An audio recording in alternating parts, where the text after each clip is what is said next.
రండి హెచ్ఎం గారు come. DO గారు ఏరి, డిఓ గారు, కలెక్టర్ గారు రమ్మను. దా ప్రసాద్ గారు రండి, కమ్ కుర్చీ లాక్కోండి. నమస్కారం, కూర్చోండి సార్. దా ప్రసాద్ రామ్మా. కలెక్టర్ గారు ప్లీజ్ కమ్. కూర్చోండి కూర్చో. ఎలా ఉన్నారు సార్? నవ్వచ్చులేండి సార్, అంత సీరియస్గా ఉండాల్సిన అవసరం లేదులేండి. రిపోర్ట్ కార్డ్ మీకు ఇచ్చాం మన స్కూల్ది. కంగ్రాచులేషన్స్, మీరు ఎన్రోల్మెంట్ పెంచారు. Thank you. 19 మంది పెరిగారు. రైట్ సైడ్ మీరు చూస్తే ఇన్ఫ్రాస్ట్రక్చర్ 2.76 ఉంది, 5 స్టార్లో. ఇక్కడ మార్క్ చేసాను చూడండి. నాకు ఐడియా ఉంది కనుక నేను అది ఇస్తున్నాను మీకు. సో మీరు ఇక్కడ చూస్తే లెర్నింగ్ అవుట్కమ్స్ చూడండి. లెర్నింగ్ అవుట్కమ్స్లో ప్రధానంగా ఏంటంటే పిల్లల attendance, summative formative assessment, feedback ఇవన్నీ మనం చూస్తున్నాం సార్. మీరు collector sir, if you see here will give it you for every school. First of all overall రేటింగ్లో వెనకబడి ఉంది. సెకండ్ మీరు చూస్తే లెర్నింగ్ అవుట్కమ్స్లో వెనకబడి ఉన్నాం. ఇప్పుడు లెర్నింగ్ అవుట్కమ్స్లో హెచ్ఎం గారు మీరు ఎప్పుడు చేరారు ఇక్కడ? 3 సంవత్సరాలు అయింది. సో హెచ్ఎం గారు వచ్చిన తర్వాత కొంత మెరుగుపడింది. 60% పాస్ రేట్ 70 వచ్చింది. State average 78. మీరు చూస్తే లెర్నింగ్ అవుట్కమ్స్లో స్కూల్ వెనుకబడింది 0.9 out of 5. And I'll draw your attention to academic performance. మీరు ఇక్కడ చూస్తే సమ్మేటివ్ ఫార్మేటివ్లో పిల్లలు వెనుకబడి ఉన్నారు. అంటే బేసిక్స్ వీక్గా ఉంది ఇక్కడ. పిల్లలు ఇక్కడికి వచ్చినప్పుడు మీరు బ్రిడ్జ్ కోర్సెస్ ఎఫెక్టివ్గా చేయాలి. మీరు చూడండి సార్, 6th చూడండి. 6th 61, 67, 67, 55, 8th 66, 56, 9th 65, 61, 10th FA 75, SA 65. Overall average performance is not up to mark. కొంచెం ఎక్కువ శ్రద్ధ పెట్టాలి. ఎందుకంటే ఇంత అర్బన్ ఏరియాకి దగ్గరున్న స్కూల్ అంటే మీకు విజయవాడకి పెద్ద దూరం కాదు. మీరు మార్కులు ఇంత వెనకబడతాం కరెక్ట్ కాదు. అంటే ఎక్కడో కానీ గ్యాప్ వస్తుంది. కొంచెం లెర్నింగ్ అవుట్కమ్స్ పైన ఎక్కడో గ్యాప్ ఉంది. ఒకసారి మీరు సాటర్డే అట్లా స్కూల్ అయిన తర్వాత ఒక హాఫ్ అన్ అవర్ కూర్చొని అందరితో మాట్లాడి డిస్కస్ చేద్దాం. ఏ సబ్జెక్ట్లో ఎక్కడ వెనుకబడారు. పోయినసారి మా డేటాలో ఉంది. మీకు లాగిన్ వచ్చిందా మా డాష్బోర్డ్ది? దాంట్లో ఎక్కడ వెనుకబడినారు, ఏ సబ్జెక్ట్ మొత్తం క్లారిటీగా ఉందా? లాగిన్ మీకు మీరు చూసారా డేటాది? ఓకే. సో మీరు దానిపైన కొంచెం శ్రద్ధ పెట్టండి సార్ దయచేసి. ఎందుకంటే లెర్నింగ్ అవుట్కమ్స్ ఇంత వెనకబడడానికి అవకాశం లేదు. 0.9 ఈజ్ వెరీ పువర్. అంటే ఎక్కడో కానీ పిల్లలు కూడా సరిగా రావట్లే, అటెండెన్స్ కానీ అని గ్యాప్ ఉంది. కొంచెం అవసరమైతే తల్లిదండ్రులతో కూడా మనం మాట్లాడాలి. కొంచెం సీరియస్గా తీసుకోండి సార్.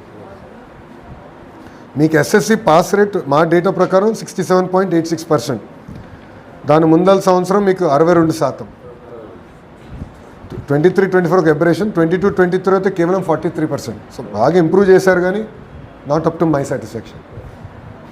90% రావాలి. మన పిల్లలకి ఏం తక్కువ?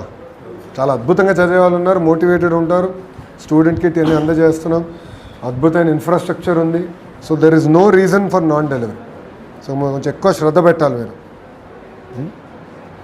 ఎందుకు మీ దగ్గర టీచర్ అటెండెన్స్ 74% ఉంది ఆఫ్టర్ ఇది లీవ్స్ ఇచ్చిన తర్వాత? అంటే చెప్పుకున్న ముందలే రాట్లాట్ ఉపాధ్యాయులు. ఏంటి కారణం? ఏంటి 74% ఉంది? ఏంటి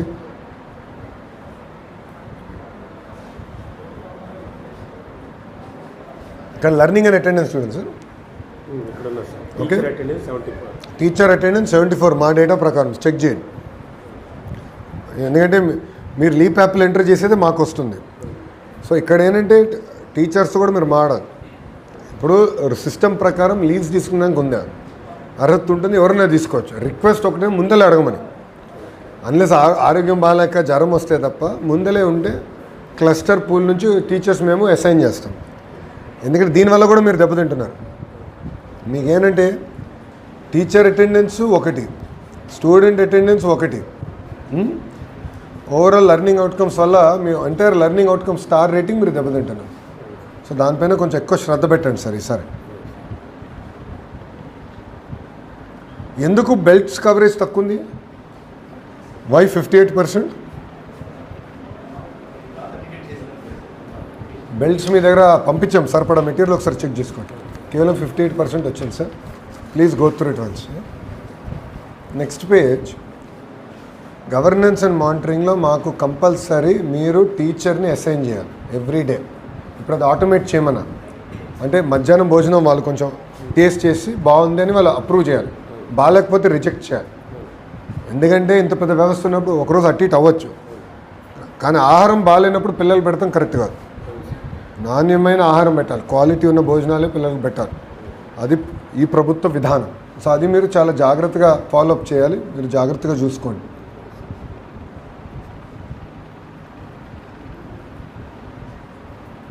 ఎందుకో కానీ మీ దగ్గర మధ్యాహ్నం భోజనం కొంచెం ఇంప్రూవ్ అవ్వాలి. చూడండి, టీచర్లే 75% బాగుందంటున్నారు, పేరెంట్ ఫీడ్బ్యాక్ 80%. కొంచెం ఫోకస్ చేయాలి మీరు. అంటే మీరు అక్కడ చూసుకొని మీరు మిడ్ డే మీల్ నేను ఆశించినంత క్వాలిటీలో లేరు. సో అది మీరు చూసుకోండి. కలెక్టర్ గారు, పిల్లల ఎనీమియా ఉంది సార్, కొంచెం జాగ్రత్తగా monitor that. This will have lot of long term health outcomes. మీరు కూడా హెల్త్ డిపార్ట్మెంట్ కోఆర్డినేట్ కలెక్టర్ గారితో మాట్లాడి క్రిటికల్ హెల్త్ పారామీటర్స్లో ఎనీమియా అనేది ఎస్పెషల్లీ గర్ల్స్లో ఉంటుంది. సో వాళ్ళ సైకిల్ ఉన్నప్పుడు బీ వెరీ కేర్ఫుల్, ఎందుకంటే this will lead to long term growth issues. So ఇప్పటి నుంచే జాగ్రత్తగా శ్రద్ధ పెట్టండి. డ్రాప్అవుట్ మీ దగ్గర ఎక్కువ ఉంది, 6.14% డ్రాప్అవుట్స్ ఉంది. డ్రాప్అవుట్ అంటే ఏ పాఠశాలకి వెళ్ళా, మన దగ్గర చదువు మానేస్తారు, అది ఇంకా డేంజర్. ఎందుకంటే ఇది కలెక్టర్ గారు మీరు కూడా మానిటర్ చేయాలి. ప్రత్యేక ఎందుకో కానీ మన ప్రాంతంలో ఉంది అది. పిల్లలు అంగన్వాడీ నుంచి compulsory up to vocational, we are not going to let any child go without education. ఒకవేళ 11th 12th అందరు చేయలేకపోవచ్చు, కనీసం వొకేషనల్కి వెళ్ళాలి. మన మన కాలేజ్ వొకేషనల్ స్ట్రాంగ్, ఏదో ఒక వృత్తిలోకి వెళ్ళి కనీసం 12th అయినా ఫినిష్ చేయాలి. And they have to work towards that. దాని తర్వాత హైయర్ ఎడ్యుకేషన్ మళ్ళీ సెపరేట్గా we will motivate through Bharat, commissioner higher education. But ఇక్కడ 6% ఈజ్ వెరీ హై. దానివల్ల మీ లెర్నింగ్ అవుట్కమ్స్ కూడా దెబ్బతింటున్నాయి. మీకు మనకు వచ్చే గల పిల్లలు ఏంటంటే, ఎక్కువ మంది పిల్లలు come from disturbed families, not a cohesive house hold. కొంతమంది ఏంటంటే తండ్రి కూడా ఏంటంటే మద్యంకి బానిసడై ఉండొచ్చు. మోటివేషన్ ఎక్కువ చేయాలి. ఈ పిల్లల్లో కసి కూడా ఎక్కువ ఉంటుంది. అది కానీ కరెక్ట్గా మోటివేట్ చేస్తే మనం ఇక్కడ దెబ్బ తినకుండా చూసుకోవాలి. సో అది మీరు చూసుకోండి.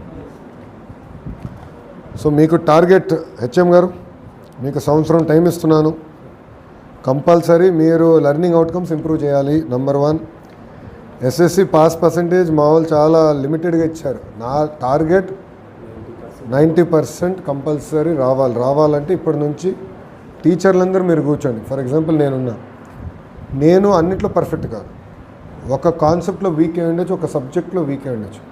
ఏ సబ్జెక్టు ఏ కాన్సెప్ట్లో వీక్ అయి ఉన్నానో అక్కడ పిల్లల్ని గైడ్ చేయాల్సిన బాధ్యత టీచర్ పైన ఉంటుంది. అది మనం షైనింగ్ స్టార్స్, రైజింగ్ స్టార్స్ అని పెట్టాం, సపరేట్గా స్ట్రీమ్స్ కూడా పెట్టాం. స్టూడెంట్స్ ఎవరికైతే ఎక్కువ హ్యాండ్ హోల్డింగ్ కావాలో వాళ్ళపైన ఎక్కువ శ్రద్ధ పెట్టండి. చాలామంది ఏంటంటే మన డాష్బోర్డ్లో కూడా వచ్చి ఉండాలి, ఒక సబ్జెక్ట్ తప్పిన వాళ్ళు ఎంతమంది, 2 తప్పిన వాళ్ళు ఎంతమంది, ఏ సబ్జెక్టు ఎందుకు తప్పుతున్నారు స్టడీ చేసి హోంవర్క్ చేసి థరో ఇంటర్వెన్షన్ చేయాలి. 10th 11th 12th very very formative years of every child. మన ఆంధ్ర ఎడ్యుకేషన్ సిస్టంలో ఈ 3 years అనేది చాలా కీలకమైనది. సో మీరు కొంచెం ఎక్కువ శ్రద్ధ పెట్టాలి సార్ దీనిపై.